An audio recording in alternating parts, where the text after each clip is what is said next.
She walked onto the red carpet, 7 months pregnant, believing she was supporting her husband's big night. Instead, he humiliated her in front of the entire world, calling her a burden, while his mistress laughed at her tears. But just when the cameras thought they captured her downfall, the spotlight shifted. A billionaire stepped forward, her father, declaring her not weak, not broken, but the heir to an empire worth billions. What the world didn't know was that the woman they mocked was secretly setting a trap.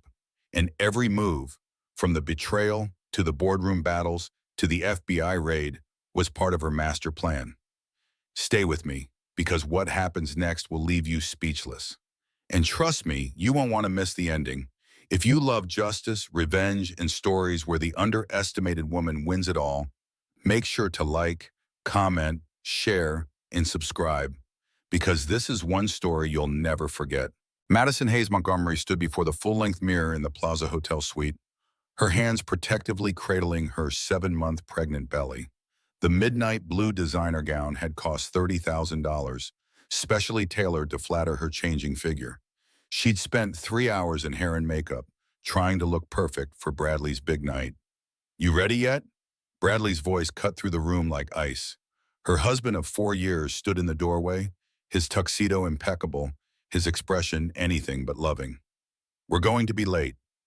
"Almost ready," Madison said softly, reaching for her diamond earrings, a gift from her late mother. Bradley crossed the room in 3 quick strides, his cologne overwhelming. "Turn around," he commanded. When she complied, he scrutinized her with the same cold calculation he used for quarterly reports. "God, Madison, couldn't you have tried harder? You look like you swallowed a beach ball." The words stung, but Madison had heard worse over the past months. "The dress is beautiful, Bradley." "The designer said." "The designer lied to make a sale," he interrupted. "Listen, when we get there, you walk behind me. No couple photos. I can't have potential investors seeing me with—" He gestured vaguely at her body. "This. Bad for the IPO image." Madison felt tears threatening, but forced them back. "Bradley, I'm your wife. I'm carrying your child." "Yeah, well, timing was never your strong suit, was it?" He checked his Rolex. "Should have waited until after the company went public. Now I have to do damage control." The ride to the Tech Innovation Awards was silent except for Bradley's constant phone calls with Victoria Sterling, his business partner. Madison noticed how his voice warmed when talking to the younger woman, how he laughed at her jokes. She placed a hand on her belly, feeling the baby kick, reminding herself why she endured this. The Waldorf Astoria blazed with lights as their limo pulled up. Photographers lined the red carpet, their cameras ready. Bradley stepped out first, not offering Madison his hand. She managed to exit gracefully despite her pregnancy, years of deportment lessons from her mother serving her well. "Bradley! Bradley Montgomery!" reporters called out. "How does it feel to be nominated for Entrepreneur of the Year?" Bradley's smile transformed him into the charming man Madison had married. "Incredible! This is what happens when you're willing to make the hard choices, cut the dead weight, and focus on what really matters." "And Mrs. Montgomery," a female reporter pushed forward, "how proud are you of your husband?" Before Madison could answer, Bradley stepped in front of her. "She's thrilled, of course, though she doesn't really understand the technical side of things. Madison's more of a homebody these days." The dismissal was clear. Madison stood behind her husband, as he had instructed, watching him work the crowd. She recognized several board members from Hayes Industries, her father's company, mingling with the tech elite. Richard Hayes hadn't been seen in public for 5 years, not since her mother's funeral. "Madison!" a bright voice called out. Victoria Sterling approached in a stunning red dress that left little to imagination. The 28-year-old venture capitalist was everything Madison wasn't: tall, slim, radiating confidence. "Oh my goodness, look at you! You're absolutely glowing." The false warmth made Madison's skin crawl. "Thank you, Victoria." Victoria air-kissed her cheeks, holding a full champagne glass dangerously close. "Bradley must be taking such good care of you. He's always talking about how concerned he is about your condition." "My pregnancy?" "Oh, is that what we're calling it?" Victoria laughed, a tinkling sound that drew Bradley's attention. "I meant your depression. Bradley mentioned you've been struggling." Madison hadn't told anyone about her therapy sessions. The betrayal cut deep. I'm fine, thank you. Of course you are. Victoria moved closer, ostensibly to whisper something supportive. The champagne glass tilted. Madison saw it happening in slow motion, the red wine cascading down her $30,000 gown, staining the fabric like blood. Gasps erupted around them. Cameras flashed frantically. Oh my God! Victoria's cry of dismay was Oscar-worthy. Madison, I'm so sorry. I'm such a klutz. Bradley appeared instantly, but not to help his wife. Jesus Christ, Madison, can't you watch where you're going? She didn't, Madison started. You've always been clumsy, Bradley said loudly, ensuring the microphones caught every word. Especially lately. The pregnancy brain is real, folks. Laughter rippled through the crowd. Madison stood there, wine dripping from her ruined dress, as her husband and his business partner shared a moment of amusement at her expense. Someone get her a towel, Bradley said dismissively. Victoria, come on. They're about to announce the winner. Security appeared with towels, but the damage was done. Every photographer had captured the moment. The pregnant wife humiliated on the red carpet, standing alone in a stained dress while her husband walked away with another woman. Madison was guided to a side entrance, given a jacket to cover the stain. She could hear Bradley's acceptance speech beginning in the main ballroom. Her phone buzzed with messages from Claire, her friend at the Washington Post, who was watching the live stream. Are you okay? That looked deliberate. Madison typed back with steady fingers. Phase 1 complete. He took the bait. Madison stood in the bathroom using paper towels to blot the wine stain, while Bradley's voice echoed through the speakers. His acceptance speech was being broadcast throughout the venue. Success in Silicon Valley requires tough choices, Bradley was saying. You have to be willing to cut dead weight, to leave behind anything that doesn't serve your vision. That's why, as I stand here accepting this honor, I need to make an announcement.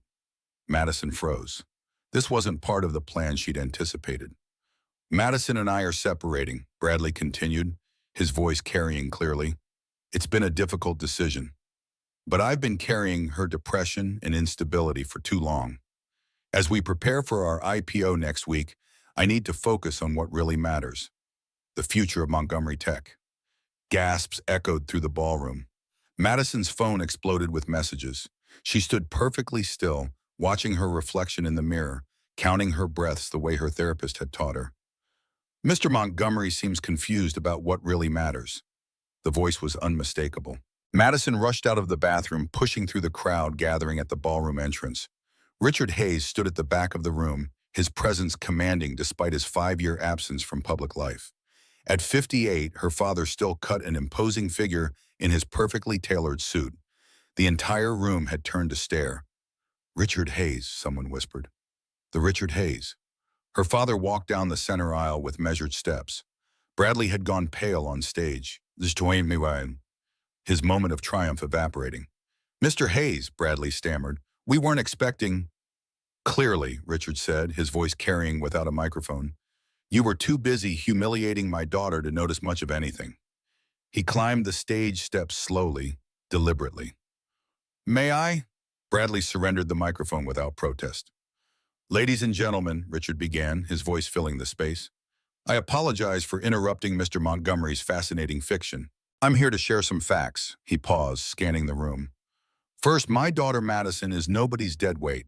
She graduated summa cum laude from Harvard Law, served as a federal prosecutor with a 92% conviction rate, and gave up her career to support her husband's ambitions. The room was silent except for the clicking of cameras. Second, Richard continued, since Mr. Montgomery is so interested in announcements, I have one of my own. Madison Hayes Montgomery is the sole heir to Hayes Industries and our $8 billion portfolio. Audible gasps filled the room.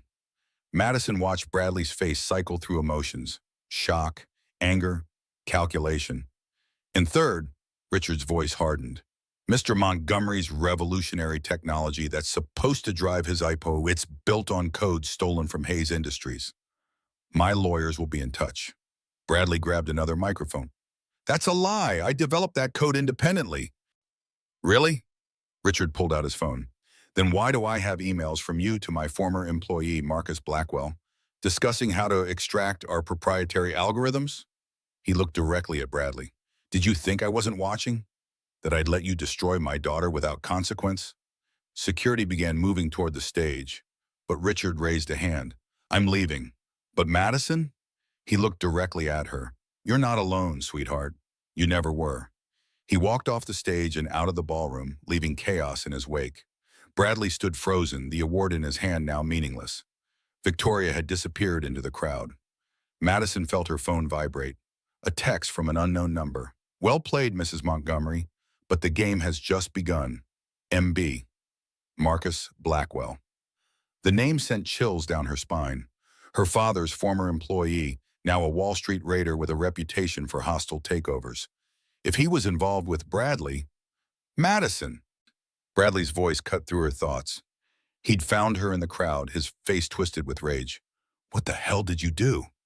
I didn't do anything, she said calmly. You announced our separation, remember? Your father just destroyed my IPO. He grabbed her arm, squeezing hard enough to leave marks. Years of work, ruined because you couldn't keep your mouth shut. Let go of me. Madison's voice was steady despite her racing heart. You're going to fix this, Bradley hissed. You're going to call Daddy and make this go away, or I swear to God. You'll what? Claire Davidson appeared beside them, her phone recording. Threaten your pregnant wife in front of 300 witnesses? Bradley released Madison's arm, stepping back. This isn't over, he said quietly. You have no idea what you've started. As he stormed off, Madison rubbed her arm, knowing he was right. The red carpet humiliation, her father's announcement, these were just opening moves. The real battle was about to begin. 3 days after the awards disaster, Madison sat in her lawyer's office, reading through documents that made her blood run cold. Bradley hadn't wasted any time. He filed for emergency conservatorship. Madison looked up at James Patterson, the family lawyer who'd known her since childhood. On what grounds? James, normally unflappable, looked uncomfortable. Mental health concerns related to your pregnancy. He's claiming you're experiencing severe prenatal depression that makes you incapable of managing your inheritance. That's insane. He has evidence. James pushed a folder across the desk. Transcripts of your therapy sessions with Dr. Marina Webb. Madison's hands shook as she opened the folder. There they were, her most private thoughts, her struggles with Bradley's emotional abuse, her fears about motherhood, all weaponized against her. These were confidential, she whispered. How did he? Doctor, Webb claims her office was burglarized last month. Conveniently, only your files were copied. James's expression was grim. But Bradley's lawyer is arguing that regardless of how they were obtained, they show clear mental instability. This is illegal. Proving that will take time. Meanwhile, there's more. James pulled out another document. Your prenup has a clause neither your previous lawyer nor I noticed. Article 17, subsection C, any inheritance received during the marriage falls under joint property rules if either party is deemed mentally incompetent. Madison read the clause 3 times, her mind racing. I never agreed to this. Your signature is on every page. She studied the signature. It was close to hers, but something was off. The way the M curved, the angle of the cross on the T. James, I need you to get a handwriting expert. This isn't my signature. Before James could respond, his assistant knocked urgently. Mr. Patterson, there's been a development. Judge Harrison has agreed to an emergency hearing. It's in 1 hour. The courtroom was packed with press. Bradley sat with his legal team, wearing a concerned expression that made Madison sick. Victoria Sterling was notably absent, but Marcus Blackwell sat in the gallery, his presence ominous. Judge Harrison, known for his conservative views on women's issues, reviewed the documents with obvious interest. Mr. Montgomery, you're seeking temporary financial conservatorship over your wife's inheritance? Bradley's lawyer, Sandra Voss, stood. Yes, Your Honor, we have grave concerns about Mrs. Montgomery's mental state. These therapy records clearly show a woman in crisis, discussing paranoid delusions about her husband, expressing fears about her ability to be a mother, and admitting to hiding assets.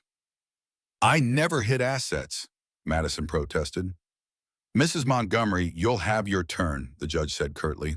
Sandra continued, furthermore, we've discovered Mrs. Montgomery has been secretly recording conversations in her home behavior consistent with paranoid personality disorder. She's 7 months pregnant and refusing to take prescribed antidepressants, endangering both herself and her unborn child. Those medications aren't safe during pregnancy, Madison's lawyer argued. According to Dr. Webb's notes, Mrs. Montgomery is also experiencing hallucinations, claiming to hear voices plotting against her. Madison realized with horror how her sessions had been twisted. She'd told Dr. Webb about overhearing Bradley on the phone with Marcus, planning something. In the notes, it looked like paranoid delusion. The judge reviewed the papers for 30 agonizing minutes. While these documents raise serious questions about their acquisition, the content is deeply concerning. I'm granting temporary conservatorship to Mr. Montgomery, limited to the Hayes inheritance, pending a full psychological evaluation. Your Honor, Madison stood, ignoring her lawyer's attempt to stop her. My husband is stealing from me. He's been moving our joint assets for months. He's having an affair with Victoria Sterling, and he's working with Marcus Blackwell to take over my father's company. The judge's expression hardened. Mrs. Montgomery, these outbursts only reinforce my decision.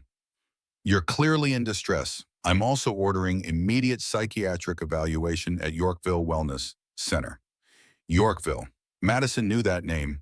It was where Bradley's connections could control the narrative, where records could be altered, where she could be kept indefinitely. I refuse, Madison said firmly. Then I'll have no choice but to consider awarding full custody of your unborn child to Mr. Montgomery upon birth, the judge replied. The trap was perfect. Submit to psychiatric evaluation at a facility Bradley controlled, or lose her baby. Madison felt the walls closing in. I need time to consider, she managed. 24 hours, the judge said. Court adjourned. As people filed out, Marcus Blackwell approached. Up close, he was younger than she'd expected, maybe 45, with cold gray eyes and a predator's smile. Your father destroyed my family 15 years ago, he said quietly. Hostile takeover of my father's company. Dad had a heart attack during the board meeting.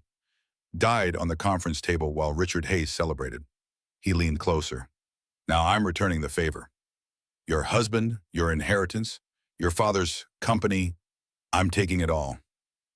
Bradley doesn't know he's your puppet, does he? Madison said with sudden clarity. Marcus smiled wider. Bradley thinks he's a genius. He has no idea that every move he's made, every decision, has been guided by my hand. Even marrying you was my suggestion. He checked his watch. You have 23 hours to decide, Madison. Choose wisely. That night, Madison sat in her childhood bedroom at her father's estate, her phone buzzing constantly with messages. The story had exploded across social media.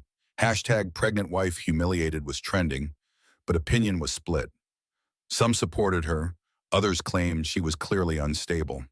Richard knocked and entered, looking frailer than he had at the gala. How are you holding up? Dad, something's wrong with you, Madison said. You look sick. Just tired, sweetheart. The stress of coming back into the public eye. He sat beside her. Madison, there's something you should know. The board at Hayes Industries, Marcus has been buying them off.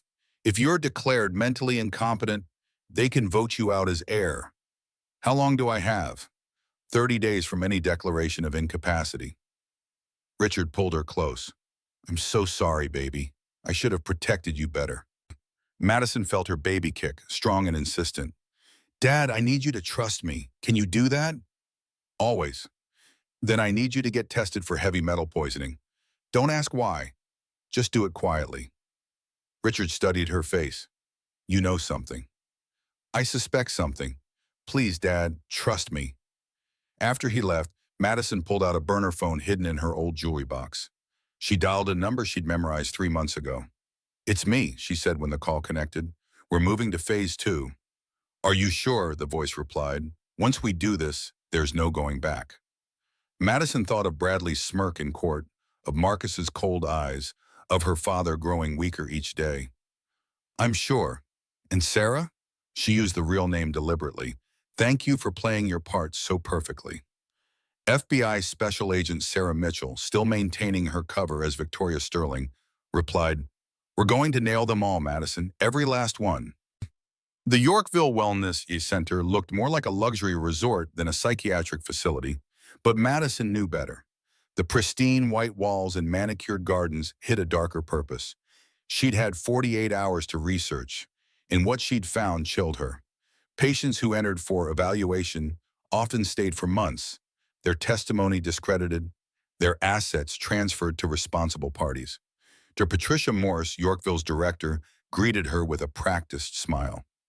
"Mrs. Montgomery, we're so pleased you've chosen to seek help." "I didn't choose anything," Madison said clearly, ensuring the hidden recorder in her purse caught every word. "I'm here under court order. Of course, your husband is very concerned about you." Dr. Morse led her down a corridor that smelled of antiseptic and fear. "He's arranged for our best suite." The suite was a gilded cage, comfortable furniture, barred windows, no sharp objects, and cameras in every corner. Madison set down her bag, knowing it would be searched the moment she left the room. "Your evaluation will begin tomorrow," Dr. Morse explained. "Dr. Kenneth Ashford will be your primary psychiatrist. He comes highly recommended by your husband." Of course he did. Madison had found Dr. Ashford's connection to Bradley, golf buddies at the country club, investors in the same hedge fund. The evaluation outcome was predetermined. That night, lying in the narrow bed, Madison felt the baby moving restlessly. She whispered to her belly, "Just a little longer, sweet one. Mommy has work to do." The next morning brought a parade of tests designed to pathologize everything. When she was calm, they called it emotional blunting. When she showed anger about her situation, it was emotional dysregulation. Every answer was twisted to fit their narrative. "Tell me about these voices you hear," Dr. Ashford said during their third session. "I never said I heard voices. I said I overheard conversations. There's a difference. Denial is common in cases like yours." He made notes on his tablet. "Your husband mentioned you've been secretive, hiding things from him. I hired a private investigator when I discovered his affair. That's not paranoia, it's self-preservation." "Interesting that you frame it as self-preservation. Do you often feel under attack?" By the fourth day, Madison understood their strategy: keep her until the 30-day board vote deadline passed, then declare her permanently incapacitated. But she also noticed something else. The night staff was smaller, and there was a blind spot in the cameras near the emergency exit. On day 5, everything went wrong. Madison woke to cramping pain. When she stood, liquid gushed down her legs. "No," she whispered. "Not now. It's too early." She pressed the call button frantically. "I need help. My water broke." The response was sluggish. A nurse finally arrived, taking her time. "Are you sure?" Sometimes pregnant women imagine. "I'm a prosecutor, not an idiot," Madison shouted. "I'm in premature labor at 32 weeks. Get me to a real hospital now." It took 2 hours of arguing before they finally called an ambulance. By then, Madison's contractions were 3 minutes apart. At the hospital, she heard Dr. Ashford in the hallway. "She's been exhibiting attention-seeking behavior all week. This could be psychosomatic." "Psychosomatic?" The OB-GYN's voice was incredulous. "She's dilated 6 centimeters." Madison grabbed the doctor's arm when she entered. "Please," she gasped between contractions. "Contact Claire Davidson at the Washington Post. Tell her it's happening." The doctor looked confused but nodded. As they wheeled Madison to delivery, Bradley appeared, all false concern and calculated sympathy for the cameras. "I'm here, darling," he said loudly. "Everything will be okay." "Get away from me," Madison growled. "She's confused," Bradley told the medical staff. "The psychiatrist said this might happen. She might not recognize loved ones." "Mr. Montgomery, you need to leave," the OB said firmly. "You're causing distress to my patient."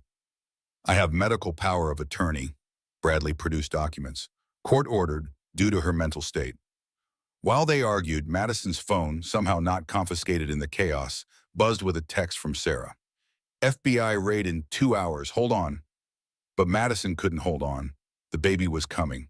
4 hours of labor, with Bradley attempting to make decisions about her care, fighting with doctors about medication, trying to bar her father from the room.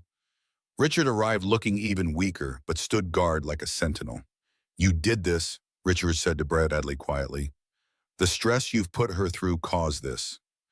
"Actually," Bradley smiled coldly, "her mental instability caused this, which is why I'll be taking custody immediately after birth." "My dead body," Richard growled. "That can be arranged," Bradley muttered. but loud enough for Madison to hear. The baby came at 7 pounds, 2 ounces, small but healthy, crying strongly. A daughter.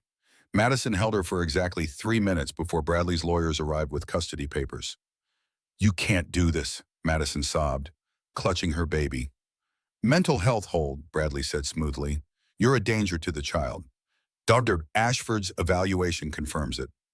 Security guards had to physically remove the baby from Madison's arms. The sound of her daughter's cries as they took her away would haunt Madison forever. But as they wheeled the baby out, Madison saw Sarah in the hallway, dressed as a nurse, taking photos of everything. The FBI agent made eye contact for just a second and nodded. Claire arrived 20 minutes later with her camera crew, broadcasting live. This is Claire Davidson reporting from Manhattan General, where a shocking custody battle is unfolding. Madison Montgomery, daughter of billionaire Richard Hayes, has just had her newborn removed by court order based on what sources claim is a fraudulent psychiatric evaluation. Bradley tried to leave but found his way blocked by protesters who'd been following the story online. Someone had leaked the therapy session transcripts, the real ones, not Bradley's edited versions, showing a woman dealing with an abusive husband, not a mentally ill person. Richard collapsed in the hallway. "Dad?" Madison tried to get up, still bleeding, still in agony. As paramedics worked on Richard, his doctor pulled Madison aside. "You were right. The blood test showed thallium poisoning. We've started chelation therapy, but it's been going on for months." "Who would do this?" Madison looked at Bradley, conferring with Marcus Blackwell in the corner, both men watching Richard with satisfied expressions. "I know exactly who did this." Her phone buzzed. Sarah again. 90 minutes? Be ready." Madison forced herself to stand despite the pain. She'd just given birth, her father was poisoned, her baby stolen. But she wasn't broken. She was finally ready to reveal just how long she'd been planning this moment. "Bradley," she called out, her voice carrying across the chaos. "You forgot something." He turned, impatient. "What?" "I was a federal prosecutor. I know how to build a case." She smiled through her tears. "And honey, I've been building yours for 6 months." The hospital room had become a war zone. Richard was stable but unconscious, hooked to monitors tracking the chelation therapy. Madison sat in a wheelchair, still in pain from delivery, watching Bradley pace like a caged animal. "What did you mean you've been building a case?" Bradley demanded. Madison pulled out her phone, not the one from her purse, but a second one taped under her hospital bed 2 weeks ago during a prenatal appointment. "Did you really think I didn't know about Victoria? Or should I say, Special Agent Sarah Mitchell?" Bradley's face went white. "That's impossible." "Is it?" Madison scrolled through her messages. "Let me tell you a story, Bradley. 6 months ago, I found lipstick on your collar. Cliché, I know. But I didn't confront you. Instead, I hired Detective Ray Torres. You're lying. Ray found interesting things, like your meetings with Marcus Blackwell every Thursday at the Ritz-Carlton, the same hotel where you met Victoria." Madison's voice was steady despite her exhaustion. "So I did what any good prosecutor would do. I investigated." Marcus Blackwell stepped forward from the shadows where he'd been watching. "Clever girl, but it won't matter. I own judges, police commissioners, half the FBI. Your little agent girlfriend can't help you." "You're right about owning people," Madison agreed, "which is why I didn't go through normal channels. Did you know the Southern District of New York has a special task force for financial crimes that reports directly to Washington? No local interference." The door opened. Claire walked in with her camera crew, still broadcasting live. "Madison, the viewers want to know, is it true you've been working with federal authorities?" "I can't comment on an ongoing investigation," Madison said carefully, "but I can say that when someone threatens your family, you do whatever it takes to protect them." Bradley grabbed the phone from her hand. "This is all delusion. She's sick." But the phone was already unlocked, showing a recording app with hundreds of files, each one labeled with dates and participants. Bradley and Marcus, May 15th. Bradley and Victoria, June 2nd. Marcus poisoning discussion, July 18th. "You recorded me in my own home?" Bradley shouted. "Our home," Madison corrected. "New York is a one-party consent state. And Bradley, your prenup that gives you control if I'm mentally incompetent?" My lawyer found something interesting. James Patterson entered, carrying documents. The prenup Mr. Montgomery filed with the court is different from the one signed 4 years ago. The mental health clause was added later. The signature page was forged. Prove it, Bradley snarled. Already did, James replied. The ink on the signature page is only 6 months old. Forensic analysis confirmed it this morning. You forged your wife's signature to a fraudulent document, Mr. Montgomery. That's fraud, forgery, and given the interstate commerce involved, federal racketeering. Marcus laughed, a cold sound. You think you've won something? I have resources you can't imagine. This will all disappear. Will it? Madison asked. Tell me, Marcus, do you trust Victoria? You've been telling everyone she's your daughter. Of course I trust her. I trained her myself. Funny thing about DNA, Madison continued. It doesn't lie. Victoria Sterling has no biological connection to you, but she does have a very interesting employment history with the Federal Bureau of Investigation. The room went silent. Marcus's confident expression cracked. Sarah walked in, no longer the seductive Victoria Sterling. She wore an FBI windbreaker and carried her real credentials. Marcus Blackwell, you're under arrest for attempted murder, racketeering, fraud, and conspiracy. You can't. I have immunity deals. With local authorities, Sarah agreed, not with federal. And those immunity deals? They're void when you attempt to murder someone. She looked at Richard's unconscious form. Thallium poisoning is attempted murder. More agents flooded the room. Bradley tried to run, but didn't make it 2 steps before being tackled. Bradley Montgomery, another agent announced, you're under arrest for fraud, forgery, conspiracy, and theft. As they cuffed him, Bradley screamed at Madison, you destroyed everything, my company, my future. Your company built on stolen code, Madison interrupted. Your future built on my father's money. You never created anything, Bradley. You're just a parasite who found a bigger parasite to feed off. Marcus was fighting the agents.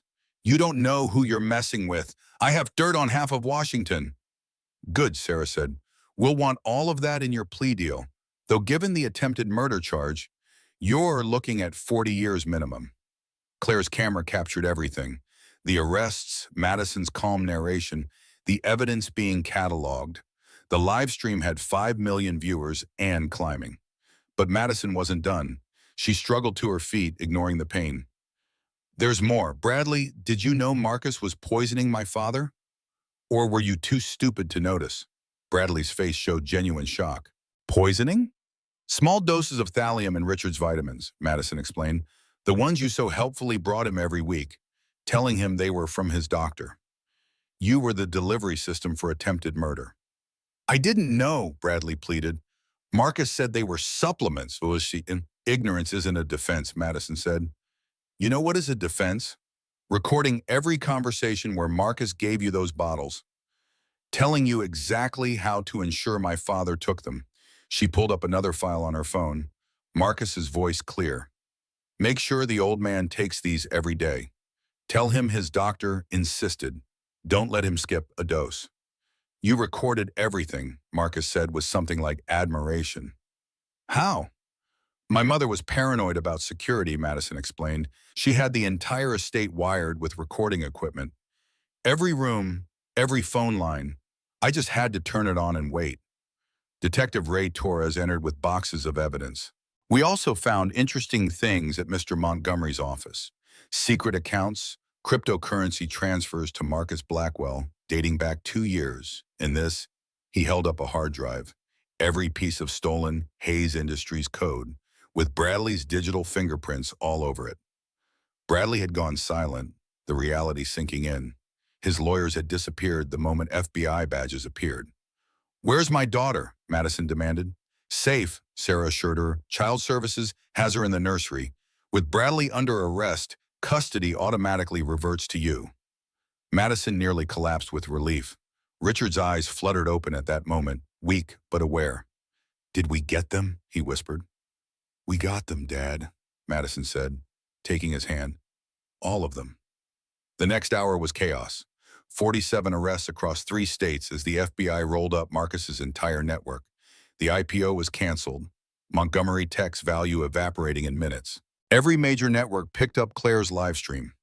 As they wheeled Madison back to maternity to reunite with her daughter, Bradley called out, "Madison, please, I'm sorry, I loved you once." Madison stopped, turning to face the man who'd tormented her for 2 years. "No, Bradley, you loved the idea of me, the heiress you could control, but you never knew the real me." "And who's that?" "The prosecutor who always wins her case."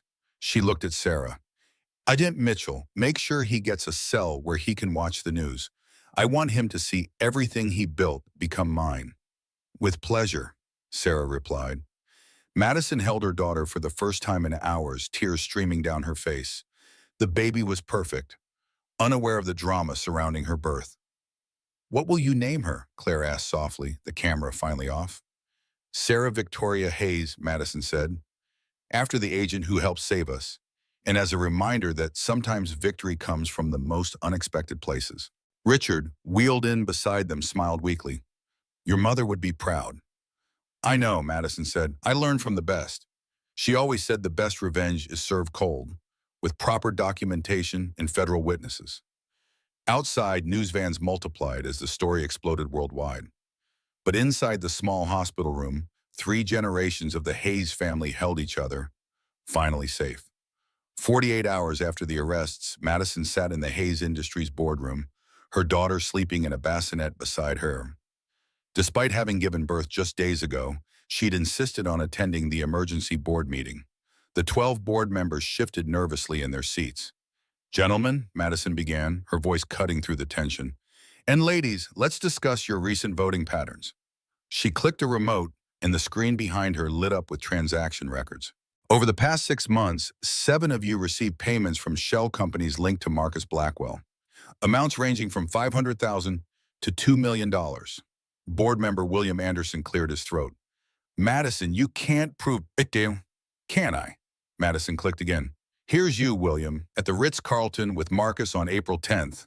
Here's the wire transfer to your Cayman account on April 12th. And here's the email where you promised to vote me out if I was declared incompetent." William went pale. I can explain." "Please don't," Madison said. "You're fired. Security will escort you out." "You can't fire me. I have a contract." "Which includes a morality clause," Madison replied. "Taking bribes violates that clause. You have 5 minutes to clear your office." As security removed William, Madison turned to the others. "Anyone else want to test me?" Harold Morrison, the longest-serving board member, stood. "Madison, with all due respect, you just had a baby. You're traumatized. Perhaps you should take some time." "Sit down, Harold," Richard said from the doorway. He walked in slowly, still weak but dignified. "My daughter has more strength in her little finger than you have in your entire spine." "Richard, we thought you were..." "Dying, I was. Thanks to Marcus Blackwell's poison, delivered by my son-in-law." Richard took his seat at the head of the table. "But I'm recovering, and I'm fully supporting Madison's decisions." Madison clicked to the next slide. "Here's what's going to happen. The 7 of you who took bribes will resign immediately. If you don't, I'll turn evidence over to the FBI, and you'll join Marcus and Bradley in federal prison." "This is blackmail," someone shouted. "No," Madison said calmly. "Blackmail is when Marcus threatened to release compromising photos of your affair, Harold, or when he threatened to expose your son's drug problem. Jennifer, I'm offering you a choice: resign with dignity or be prosecuted." One by one, 7 board members signed resignation letters. Madison had already prepared replacements. Respected business leaders, including 3 women and 2 people of color, changing the board's demographics dramatically. "Now," Madison continued, "let's discuss Hayes Industries' future. We're acquiring Montgomery Tech's assets." "But they're worthless now," Harold protested before remembering he'd just resigned. "The company is worthless," Madison agreed. "But the technology, the parts that weren't stolen from us, has value, and I'm buying it for $1. She produced a document. Bradley signed this from his jail cell an hour ago. He had no choice. It was this, or I pursue additional charges that would add 20 years to his sentence. The baby stirred, making soft sounds. Madison picked her up, continuing the meeting while holding her daughter. Hayes Industries is entering a new era. We're establishing a $500 million fund for women entrepreneurs who face domestic abuse or financial manipulation. That's a lot of money, new board member Patricia Williams observed. It's necessary, Madison replied. Do you know how many women stay in abusive relationships because of financial control? How many brilliant minds we lose because someone convinces them they're worthless? Her phone buzzed with a message from Claire. Story just hit 10 million views. 3 publishers want your book rights. Madison ignored it, focusing on the board. We're also implementing new security measures. Every executive, every board member will undergo thorough background checks annually. No more Marcus Blackwells infiltrating our ranks. After the meeting, Madison walked through Hayes Industries headquarters, employees stopping to applaud. She'd become a symbol, the pregnant wife humiliated on the red carpet who'd turned the tables on her abusers. In her father's office, now hers, she found Sarah waiting.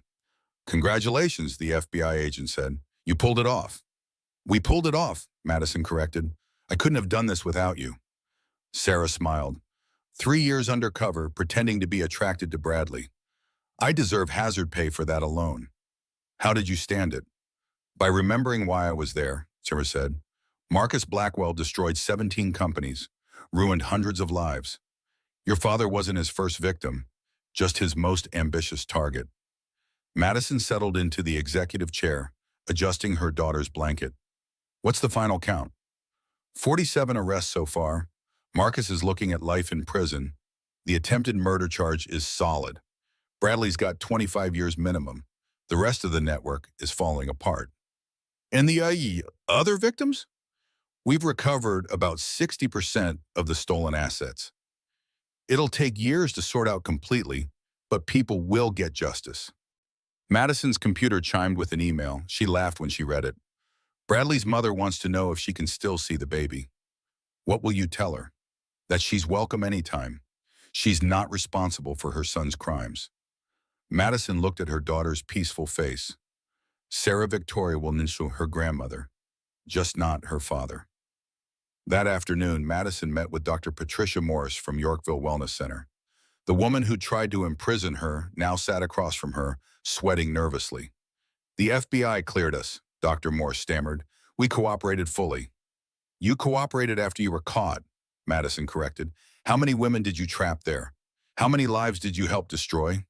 We were just following medical protocols. Stop, Madison said sharply. I've reviewed your records. 90% of your female patients were involved in custody disputes or inheritance issues. That's not medicine, it's imprisonment. What do you want?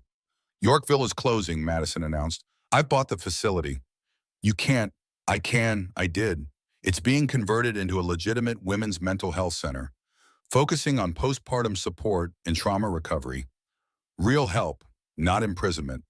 Dr. Morse left in tears, her career destroyed. Madison felt no sympathy. The woman had been ready to steal her freedom, her child, her life. That evening, Richard joined Madison in the nursery they'd set up at the office. 3 generations of Hayes women, Madison's mother's portrait on the wall, Madison in the rocking chair, and baby Sarah in her arms. Your mother would have loved this, Richard said softly, seeing you triumph over those bastards. She saw it coming, Madison replied. Remember what she used to say? Never let them see you prepare for war. Let them think you're weak, then strike when they're counting their winnings. She was paranoid, Richard admitted, but she was right. The recording system she insisted on installing saved us. Madison looked at her father, still thin but getting stronger. Why didn't you ever remove it? Because she made me promise to keep it for you, Richard said. She knew you'd need protection someday. She just didn't know from whom. Madison's phone rang. It was Bradley's lawyer. Mrs. Montgomery, my client would like to arrange visitation with his daughter. Madison laughed. No. He has rights. He signed them away. Madison interrupted. Check your files. Part of the deal for me not pursuing additional charges. He relinquished all parental rights. He says he was coerced. He was given a choice. Prison for 25 years or 45. He chose 25. That's not coercion. That's consequences. She hung up. Bradley would try again, she knew. But she'd be ready. As night fell over Manhattan, Madison stood at the window, holding her daughter, looking at the city lights. Somewhere out there, Bradley sat in a federal holding cell. Marcus was in solitary confinement. Their empire of manipulation and greed had crumbled in days. "You're safe now," she whispered to Sarah Victoria. "Mommy made sure of that." The baby cooed, tiny fingers wrapping around Madison's thumb. In that moment, Madison felt her mother's presence, her father's strength, and her own unbreakable will merge into something powerful. The humiliated pregnant wife was gone. In her place stood Madison Hayes, billionaire, protector, and proof that revenge is best served with federal indictments. 6 months had passed since the dramatic arrests. Madison entered the federal courthouse in downtown Manhattan, pushing Sarah Victoria's stroller, flanked by her legal team. The media frenzy was even bigger than before, every major network covering what they called the trial of the century. Inside courtroom 12, Bradley sat at the defense table, his orange jumpsuit a far cry from his designer suits. He'd lost weight, his face gaunt, his confidence shattered. When he saw Madison, something flickered in his eyes, regret, anger, or perhaps just recognition of what he'd lost. Marcus Blackwell sat at a separate defense table, still maintaining his cold composure despite facing life in prison. He watched Madison with calculating eyes, as if still looking for an angle to play. "All rise," the bailiff announced. The Honorable Judge Patricia Hernandez presiding. Judge Hernandez, known for her no-nonsense approach to financial crimes, took her seat. "We're here for the United States versus Bradley Montgomery and Marcus Blackwell. Are all parties ready to proceed?" The lead prosecutor, David Harrison, stood. "The prosecution is ready, Your Honor. We'd like to call our first witness, Madison Hayes." Madison handed Sarah Victoria to her father and approached the witness stand. After being sworn in, she sat straight-backed, meeting Bradley's gaze without flinching. "Ms. Hayes," Harrison began, "can you tell the court when you first suspected your husband was involved in criminal activity?" "6 months before his arrest," Madison replied clearly. "I found discrepancies in our joint accounts, money moving to offshore accounts without my knowledge." "What did you do?" "I hired a private investigator and began documenting everything." "Objection!" Bradley's lawyer, Thomas Brennan, stood. "Spousal privilege prevents." Mr. Montgomery waived spousal privilege when he publicly announced their separation at the Tech Innovation Awards, Judge Hernandez ruled. "Overruled." Harrison continued. "Ms. Hayes, can you explain the poisoning of your father?" Madison detailed finding her father's symptoms, researching thallium poisoning, and discovering Bradley's role as the unwitting delivery system. The courtroom was silent as she described watching her father grow weaker, knowing someone was slowly killing him. "Did Mr. Montgomery know the vitamins contained poison?" "I don't believe so," Madison admitted. "Bradley was a pawn, not the mastermind." "Objection!" Brennan shouted. "Prejudicial." "It's her opinion based on evidence," the judge ruled. Overruled. Cross-examination was brutal. Brennan attacked Madison's mental state, her motivations, her recordings. "You invaded your husband's privacy," Brennan accused. "Recorded him without consent." "New York is a one-party consent state," Madison replied calmly. "I consented to recording conversations I was part of." "You manipulated him into confessing." "I asked questions. He chose to answer honestly when he thought no one was listening." "You were seeing a therapist for depression." "How do we know your testimony is reliable?" Madison's voice hardened. "Depression doesn't affect my ability to recognize fraud, Mr. Brennan. If anything, therapy helped me see clearly what was happening." Sarah Mitchell testified next, devastating the defense with 3 years of undercover recordings. She played audio of Marcus instructing Bradley on manipulating Madison, planning the psychiatric commitment, discussing the poison. In one recording, Marcus's voice was clear. "The old man needs to die slowly. Natural causes. The daughter needs to be declared insane. Then everything falls into place." Bradley's face crumpled as he realized how thoroughly he'd been used. "Agent Mitchell," Marcus's lawyer cross-examined, "you seduced my client's co-conspirator. Isn't that entrapment?" "I maintained a professional cover," Sarah replied. "Mr. Montgomery pursued me, not the other way around. I have texts showing he initiated every encounter." "You lied about your identity for 3 years." "I was authorized by the Federal Bureau of Investigation to investigate financial crimes." Undercover work is legal and necessary when dealing with sophisticated criminals. Detective Ray Torres presented financial evidence. $43 million moved through shell companies, stolen code worth hundreds of millions, bribes to board members totaling 12 million. This wasn't just fraud, Torres testified. This was a systematic dismantling of Hayes Industries, piece by piece. The prosecution's most damaging witness was Victoria Sterling, the real one. Marcus had stolen her identity for Sarah's cover. The actual Victoria was a kindergarten teacher from Ohio who'd never heard of Marcus Blackwell until the FBI contacted her. He destroyed my credit, she testified tearfully. Used my social security number, created accounts in my name. I almost lost my teaching job because of the background check irregularities. The defense's case was weak. Bradley's lawyers argued manipulation and coercion. Marcus's team claimed entrapment and prosecutorial misconduct. But the evidence was overwhelming. Bradley took the stand against his lawyer's advice. He looked directly at Madison. I loved you once, he said, before the money, before Marcus got into my head. I loved you. No, Madison said quietly from the gallery. You loved the idea of controlling someone powerful. That's not love, Bradley. That's possession. I never meant for your father to be hurt. But you were fine with hurting me, Madison replied, with taking my child, my freedom, my sanity. That was acceptable to you. Bradley broke down crying. The man who'd humiliated his pregnant wife on the red carpet was reduced to sobbing in federal court, begging for mercy that wouldn't come. Marcus testified with cold precision, admitting nothing, deflecting everything.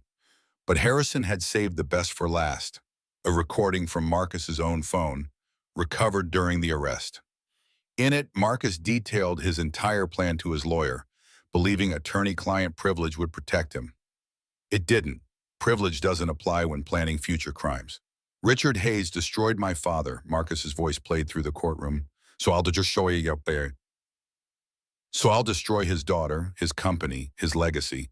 I'll take everything and leave them with nothing. Closing arguments were swift. Harrison painted a picture of calculated cruelty, of men who viewed Madison as an obstacle to wealth and power. The defense tried to humanize their clients, but the evidence was insurmountable. The jury deliberated for less than 3 hours. On the count of conspiracy to commit murder, the foreman read, we find Marcus Blackwell guilty. Guilty verdicts rang out 47 times for various charges. Marcus showed no emotion. On the count of fraud exceeding $1 million, we find Bradley Montgomery guilty. 23 guilty verdicts for Bradley. He collapsed in his chair. Judge Hernandez schedules sentencing for the following month. As court adjourned, Madison stood to leave.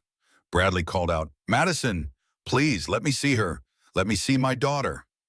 Madison turned, holding Sarah Victoria. This is my daughter, Bradley. You signed away your rights to her. You chose 25 years in prison over 45.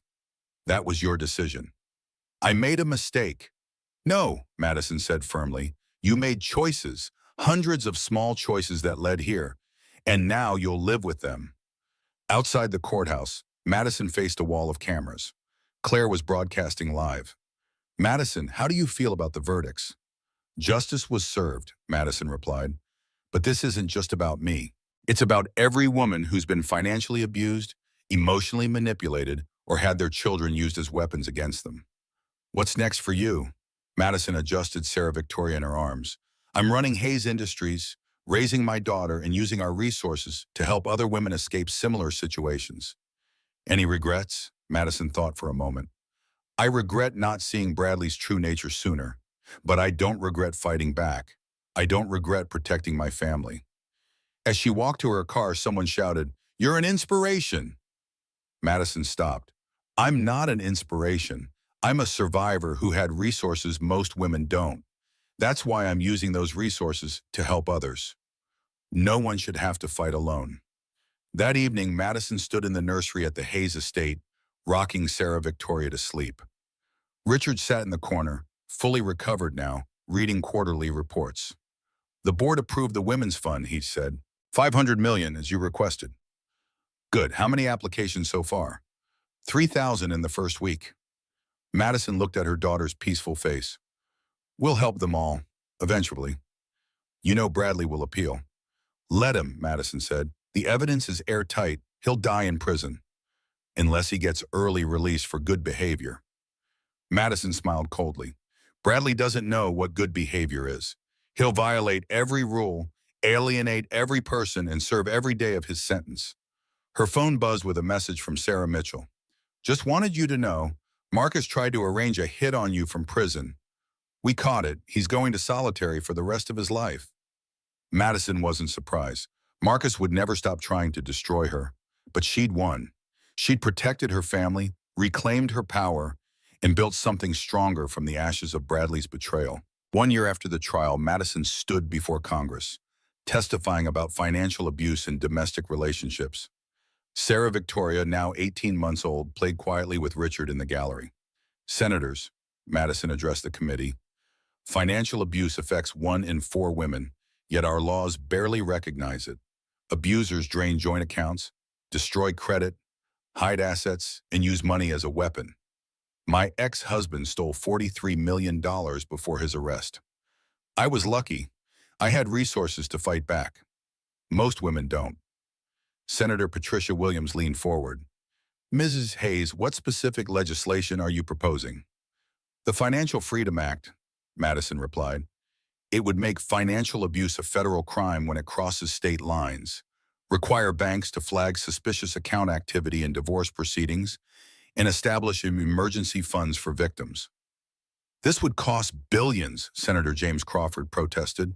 Financial abuse costs our economy $14 billion annually in lost productivity, healthcare costs, and legal fees, Madison countered. This legislation would save money long term. After 3 hours of testimony, Madison emerged to find protesters supporting her cause.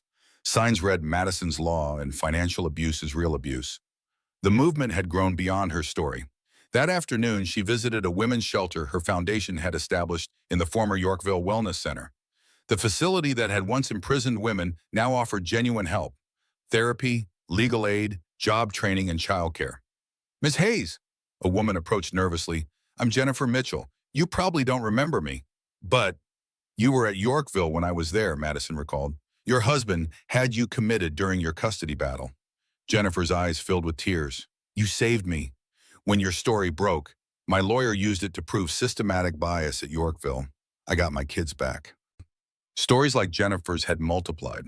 The Hayes Foundation had helped 3,000 women escape abusive situations, providing legal representation, safe housing, and financial support.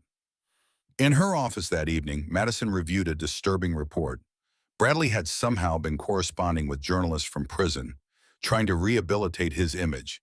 He claimed Madison had manipulated everything, that he was the real victim. Should we respond? Her publicist asked. No, Madison decided. Let him talk. Every interview he gives reminds people what he did. Her phone rang. Sarah Mitchell, now heading the FBI's Financial Crimes Division, had news. Madison, we found something. Remember the $43 million Bradley stole? We tracked down another $12 million in cryptocurrency. Can we recover it? Already did. It's being transferred to your foundation's account tomorrow. Madison smiled. Even from prison, Bradley kept giving her resources to help his victims. That weekend, Madison attended Richard's wedding to Dr. Patricia Williams, one of the new board members. The celebration was small, intimate, a sharp contrast to Madison's elaborate wedding to Bradley 5 years ago. You sure you're okay with this? Richard asked, pulling Madison aside. Dad, you've been alone since Mom died. Patricia makes you happy. That's all that matters. During the reception, Madison noticed a familiar face. Bradley's mother, Eleanor Montgomery. The older woman approached hesitantly. Madison, I wanted to apologize. Eleanor, you have nothing to apologize for. I raised him, Eleanor said, tears flowing. I must have done something wrong. Madison hugged her former mother-in-law. You didn't create what Bradley became. Marcus Blackwell did that. You're welcome to see Sarah Victoria anytime. Eleanor spent an hour playing with her granddaughter, the child she'd only seen in photographs. Despite everything, Madison couldn't punish an innocent grandmother for her son's crimes. Monday brought unexpected news. Marcus Blackwell was dead. The official cause was a heart attack, but Sarah called with the real story. He was poisoned, Sarah explained. Thallium, same as he used on your father. Another inmate, someone whose family Marcus destroyed years ago. Madison felt no satisfaction, only a cold finality. Poetic justice. There's more. Marcus left you something in his will. I don't want anything from him. You'll want this, Sarah insisted. It's a confession, full details of every crime, every bribe, every person he corrupted. He wanted you to know the full scope of what you defeated. The confession was staggering. Marcus had corrupted judges, police commissioners, SEC officials, even 2 senators. His network was larger than anyone imagined. Why would he confess? Madison asked. His final message said you were the only person who ever truly beat him. He respected that. In his twisted way, I think he wanted you to know you'd won completely. Madison shared the confession with authorities, leading to 17 more arrests.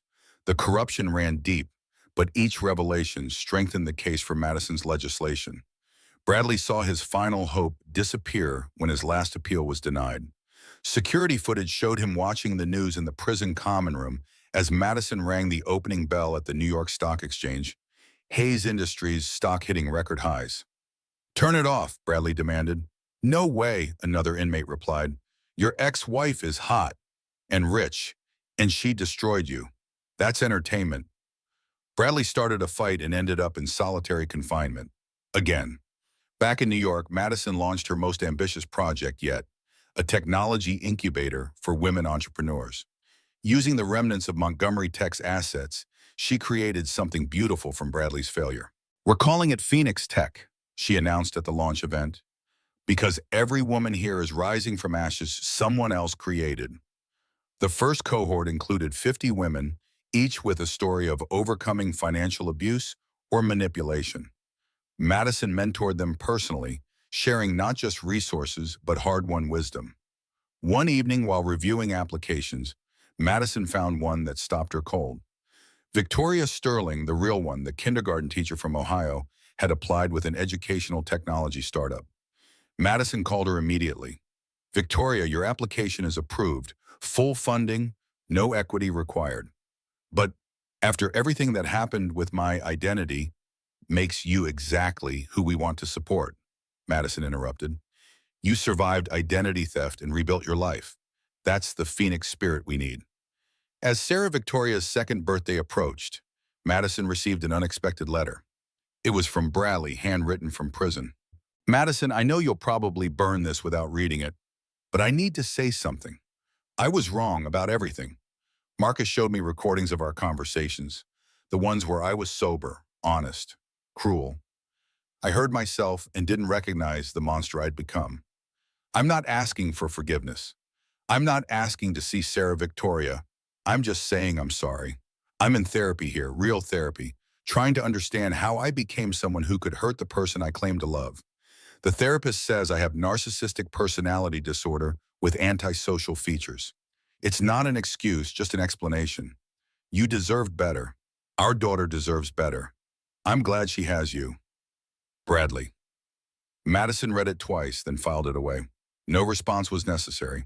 Bradley's apology changed nothing, but perhaps therapy would prevent him from destroying someone else when he eventually got out. The day of Sarah Victoria's birthday party, Madison woke to extraordinary news. The Financial Freedom Act had passed the Senate. Madison's law was becoming actual law. The party was perfect, not the ostentatious display Bradley would have demanded, but a genuine celebration with people who truly loved Sarah Victoria. Richard and Patricia, Sarah Mitchell, Claire Davidson, Eleanor Montgomery, and dozens of women whose lives had been changed by the Hayes Foundation. As Madison watched her daughter play, surrounded by love and security, she thought about the journey from that humiliating night on the red carpet. The pregnant wife humiliated before cameras had become something more. A voice for the voiceless, a protector of the vulnerable, a force for change. That evening, after everyone had gone home, Madison sat with Sarah Victoria on the porch of the Hayes estate, reading a story. The toddler pointed at pictures, babbling happily, unaware of the battle fought for her future. Your daddy is in prison, Madison said softly, knowing Sarah Victoria was too young to understand. But that's not your story to carry. You're going to grow up strong, supported, and free. No one will ever control you through fear or money or manipulation. Sarah Victoria looked up with Bradley's green eyes but Madison's fierce spirit. Mama's strong. Yes, baby, Madison agreed, hugging her daughter close. Mama's strong, and you will be too. As the sun set over the estate, Madison thought about her mother who'd installed the recording system that saved them, about her father who'd stood by her even while being poisoned, about Sarah Mitchell, who'd risked 3 years undercover, about every woman who'd reached out, sharing their own stories of survival. The humiliation on the red carpet had been real.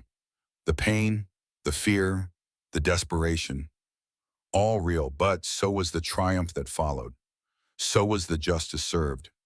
So was the empire built from ruins. 2 years had passed since Bradley's conviction.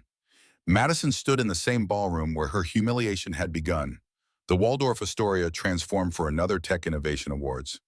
But this time, she was the keynote speaker. 4 years ago, Madison began, addressing the packed auditorium. I stood outside this room in a wine-stained dress while my husband announced our separation from that stage. Tonight, I'm here to announce something different. The audience was silent, recognizing the powerful symmetry of the moment. Hayes Industries is acquiring the rights to host these awards permanently, Madison continued, but with new criteria. Innovation isn't just about technology or profit. It's about ethical leadership, sustainable practices, and lifting others as you climb. Applause thundered through the room. Madison saw several faces from that horrible night, some who'd laughed at her humiliation now eager to show support. We're also announcing the Madison Hayes Courage Award for individuals who expose corruption and protect vulnerable populations. Our first recipient is Special Agent Sarah Mitchell. Sarah walked onto stage, no longer the seductive Victoria Sterling, but herself, professional, powerful, authentic. The two women embraced as cameras captured the moment. This award comes with $1 million grant to the recipient's chosen charity, Madison announced. Agent Mitchell has selected the National Coalition Against Domestic Violence. In federal prison, Bradley watched the ceremony on the common room television. His fellow inmates made cruel jokes, but he couldn't look away. Madison wore a midnight blue gown, similar to the one ruined that night, but now she wore it like armor. That your ex? A new inmate asked. Yeah, Bradley admitted. Damn, you fumbled the bag, didn't you? Bradley said nothing. What was there to say? He'd traded everything for Marcus Blackwell's false promises and was serving year 7 of his 25-year sentence. Back at the Bala, Madison introduced Phoenix Tech's latest success story, Victoria Sterling, the real one, whose educational technology had just secured $30 million in funding. 4 years ago, my identity was stolen to commit crimes, Victoria told the audience. Today, I'm using technology to help children learn. That's the power of second chances. Madison's phone vibrated with a message from her father. Richard was in the hospital, not poisoned this time, but a mild heart attack. She excused herself, leaving Sarah to continue the presentations. At Mount Sinai Hospital, she found Richard stable but frustrated. I'm too young for this, he complained to Patricia. You're 62 and you've been poisoned with thallium, Patricia replied. Your heart's been through trauma. Madison took his hand. You need to slow down, Dad. Says the woman running a billion-dollar company while raising a toddler and passing federal legislation. Richard shot back, but he was smiling. They'd survived so much together. There's something I need to tell you, Richard said quietly, about your mother. Madison tensed. Her mother's death had been sudden, a car accident when Madison was 25. She knew, Richard continued, about Marcus Blackwell's father, about the takeover. She warned me Marcus would seek revenge someday. That's why she installed all that surveillance. She was protecting us even then? She was always protecting you, Richard confirmed. She'd be so proud of who you have become. That night, Madison returned home to find Sarah Victoria waiting with the nanny, fighting sleep. Mama home, the 3-year-old shouted, running into Madison's arms. Yes, baby, Mama's home. As she tucked her daughter into bed, Sarah Victoria asked, Where, Daddy? It was the first time she'd asked. Madison had prepared for this moment. Daddy had to go away because he made bad choices, Madison explained simply. But that's not your fault. You are loved, you are wanted, and you are perfect. Daddy bad? Daddy made mistakes, big ones. but that doesn't mean you will. Sarah Victoria seemed satisfied with this answer, drifting off to sleep.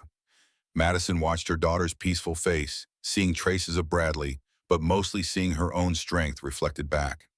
The next morning brought a shocking development. Bradley had been attacked in prison. He'd survived, but was in critical condition. Despite everything, Madison felt a pang of something. Not sympathy exactly, but a recognition of wasted potential. Eleanor called, sobbing. "They say he might not make it." "I'll ensure he gets the best care," Madison promised. "After everything he did to you?" "He's Sarah Victoria's biological father. She deserves the chance to make her own decisions about him when she's older." Madison arranged for Bradley's transfer to a secure medical facility with better care. He survived, but the attack left him partially paralyzed. The man who'd once strutted across red carpets would spend his remaining years in a wheelchair. A month later, Madison received notice that Marcus Blackwell's estate, what remained after victim restitution, had been left entirely to her. $50 million with a note. "You won. Use this better than I did." Madison donated every penny to expanding the Phoenix Tech Incubator nationally. Within 6 months, they had locations in 12 cities, supporting 500 women entrepreneurs. The Financial Freedom Act's implementation was making waves. Banks reported suspicious account activity in divorce proceedings, leading to numerous fraud arrests. Emergency funds helped thousands of women escape abusive situations. Madison testified before Congress again, pushing for expanded protections. "Financial abuse is domestic violence," she stated firmly. "When someone controls your money, they control your life. We've proven this legislation works. Now we need to expand it." One evening, Claire Davidson visited with news about her book. "The publisher wants to know if you'll write the foreword," Claire said. "It's about your case, but also the broader issue of financial abuse." "Of course," Madison agreed. "What's the title?" "Spotlight Shifted: How Madison Hayes Changed the Game." Madison laughed. "A bit dramatic, don't you think?" "Your story is dramatic," Claire pointed out. Pregnant wife humiliated on red carpet becomes billionaire CEO who sends her ex to prison? That's Hollywood material. Please don't let them make a movie. Too late, 3 studios are bidding. Madison groaned but knew it was inevitable. Her story had become larger than her, a symbol of resistance, resilience, and revenge served cold with proper documentation. As the 4th anniversary of that fateful night approached, Madison prepared for Hayes Industries' biggest announcement yet. They were going public, but with a difference. 30% of shares would be held in trust for employees and victims of financial crimes. "This is unprecedented," the Wall Street Journal wrote. "Madison Hayes is rewriting the rules of capitalism." The IPO launch was held deliberately in the same ballroom where Bradley had announced their separation. Madison took the stage where he'd once stood, but she wasn't alone. Sarah Victoria, now old enough to understand moments, if not their meaning, stood beside her. Richard and Patricia flanked them, along with Sarah Mitchell, Claire, Victoria Sterling, and dozens of women from Phoenix Tech. 4 years ago, a man stood on this stage and called me dead weight, Madison began. Today, Hayes Industries goes public with a valuation of $15 billion. We've created 3,000 jobs, helped 10,000 women escape abuse, and change federal law. That's not dead weight. This is lifting the world. The room erupted. Even hardened Wall Street veterans stood applauding. "But this isn't my victory alone," Madison continued. "Every person on this stage contributed to this moment. Every woman who shared her story, every investigator who gathered evidence, every survivor who refused to stay silent. This is our collective triumph." As she rang the ceremonial bell, Madison thought about the journey from humiliation to triumph. The scared, pregnant woman in the wine-stained dress had become something unprecedented. Not just a survivor, but a revolutionary. That evening, Madison found a letter waiting at home. The return address was the federal medical facility where Bradley was held. "Madison," it read in Bradley's shaky handwriting, "I saw the IPO announcement.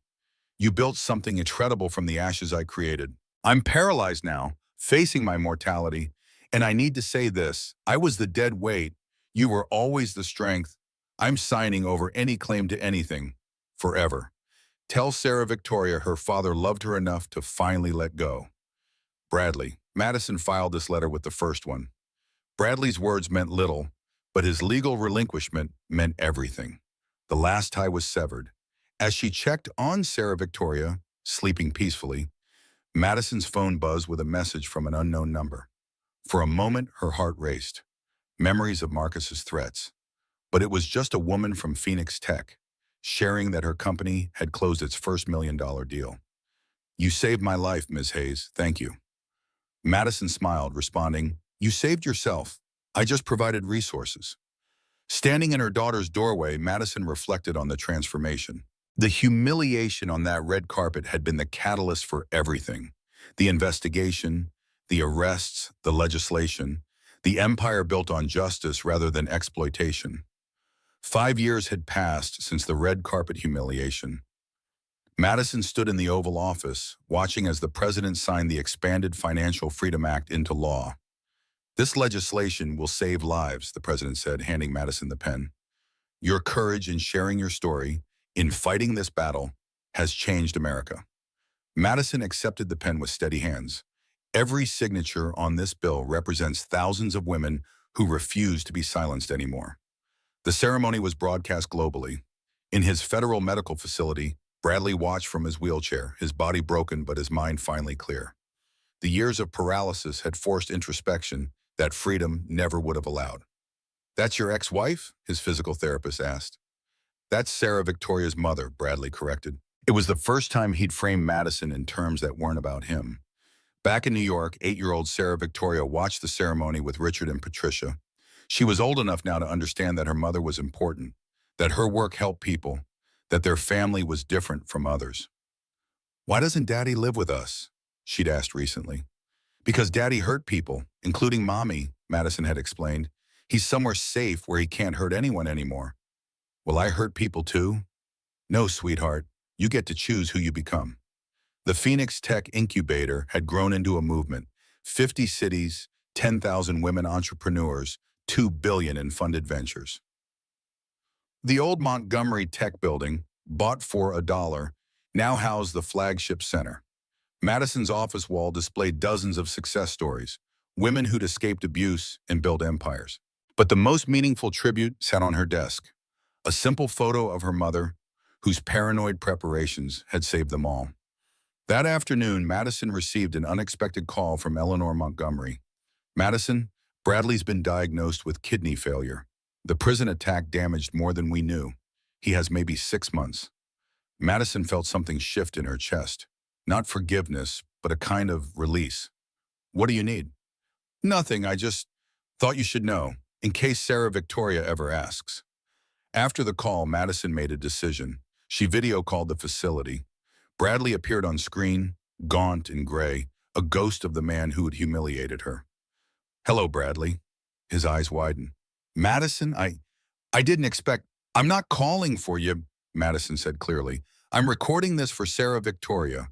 When she's older, she'll have questions. She deserves to hear from you, even if just once." Bradley nodded, tears flowing. "Sarah Victoria, if you're watching this someday, know that your mother is the strongest person I ever met. I was weak, cruel, and wrong. Every terrible thing that happened was my fault, not yours, never yours.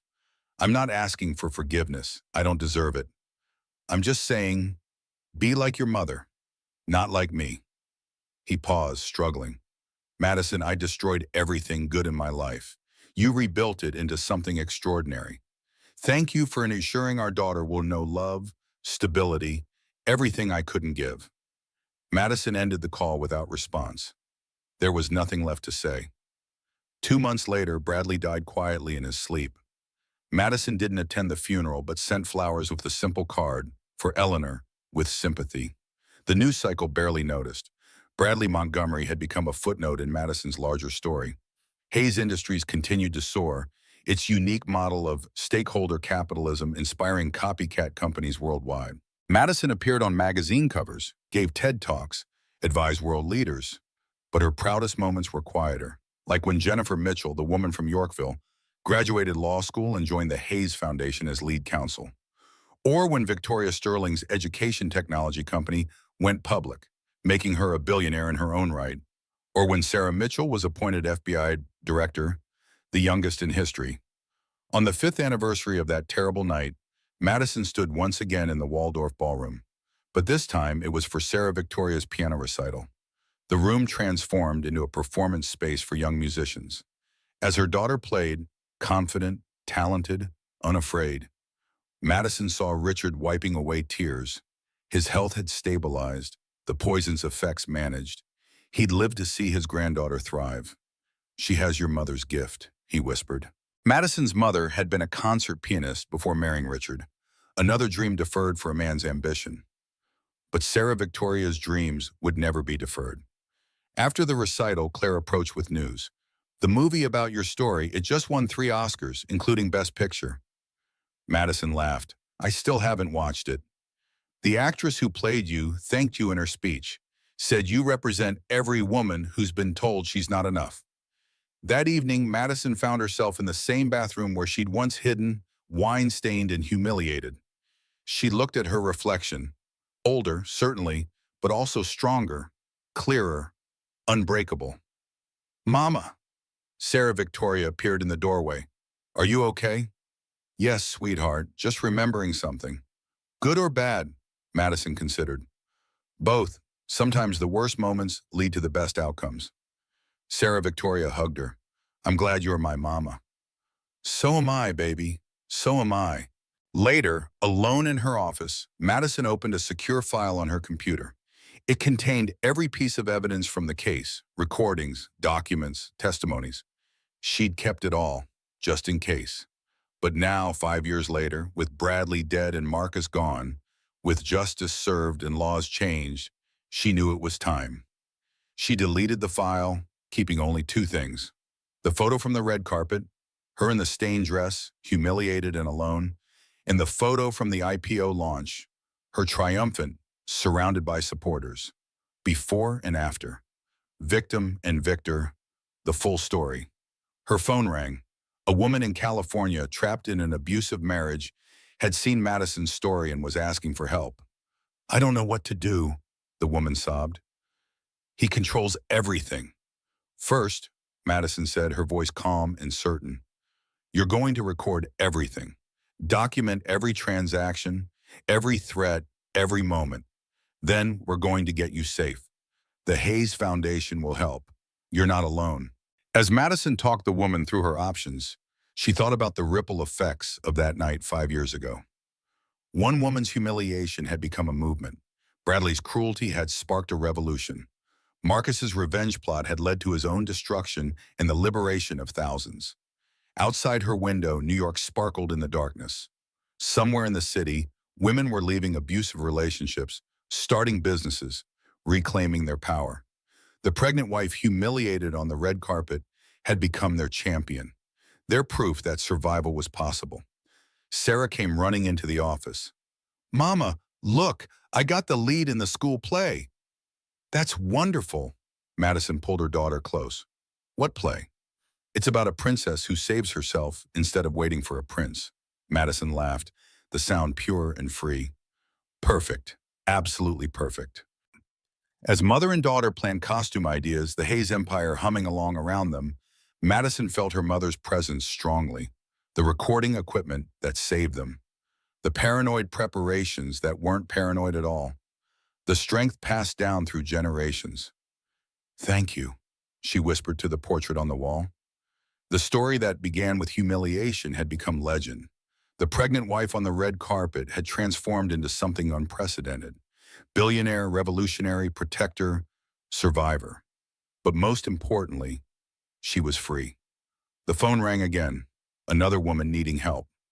Madison answered as she always would, ready to shift the spotlight from humiliation to hope, from victim to victor. "Hayes Foundation, Madison speaking. How can we help you reclaim your life?" And somewhere in the federal cemetery where Bradley was buried, his gravestone bore only the simplest inscription: he faced the consequences.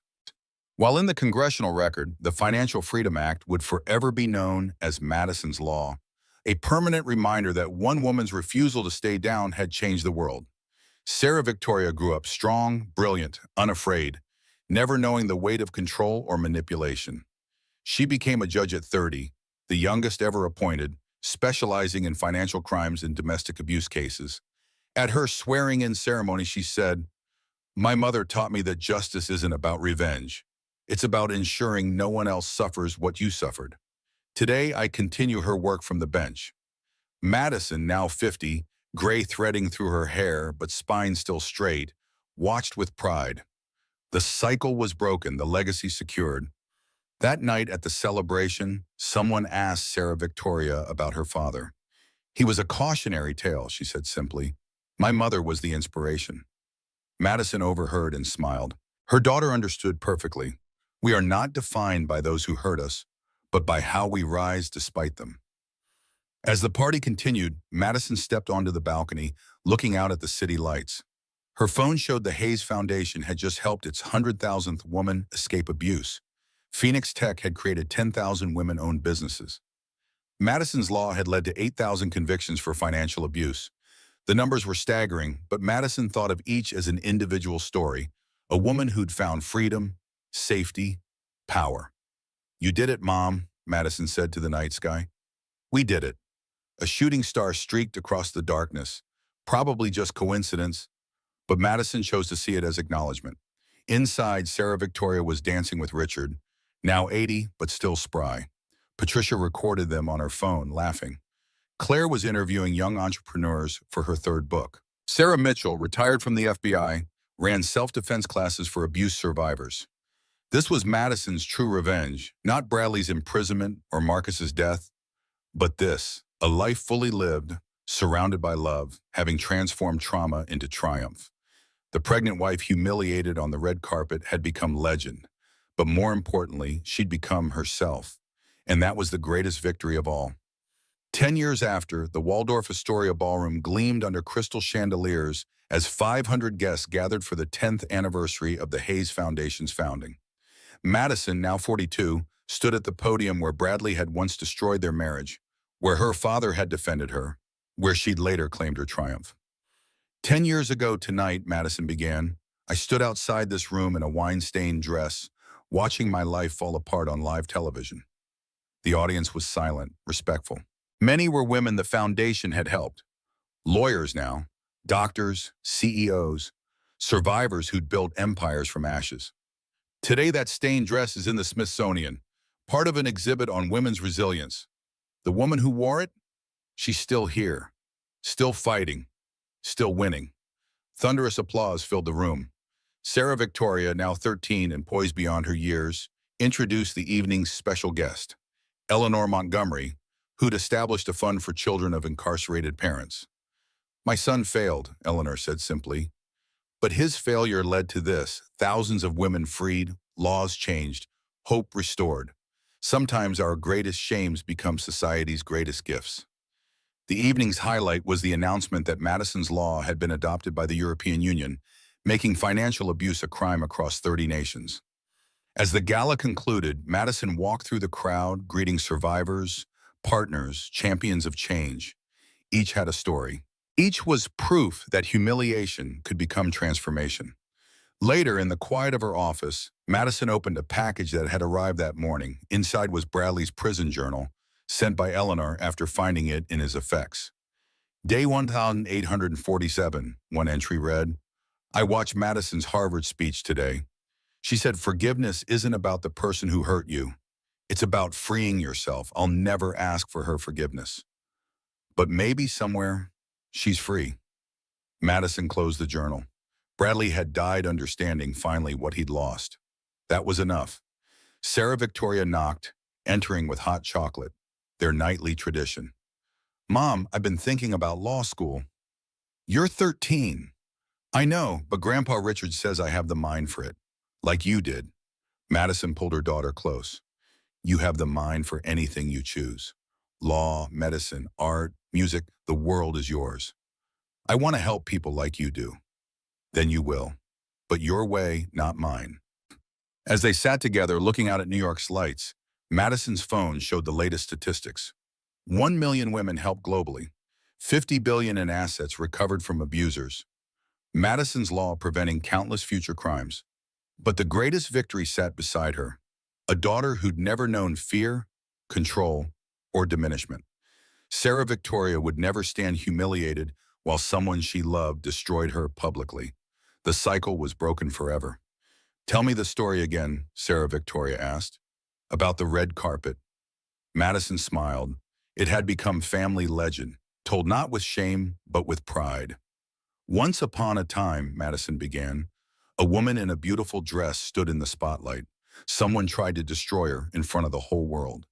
But instead of breaking, she became unbreakable. Instead of disappearing, she became unforgettable. Instead of accepting humiliation, she changed the world. And they all lived happily ever after? Sarah Victoria asked, playing along with the familiar rhythm. No, Madison said. They lived truthfully ever after. They lived powerfully ever after. They lived free. As midnight approached, Madison stood alone on the terrace.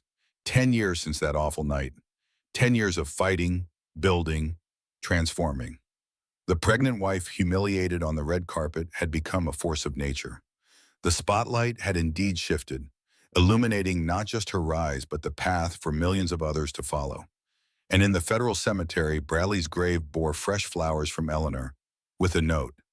Your daughter is extraordinary. Despite everything, she carries the best of both of us, your intelligence, Madison's strength. Rest knowing she'll never need to be saved. The Hayes Empire continued to grow, but its true legacy wasn't measured in billions.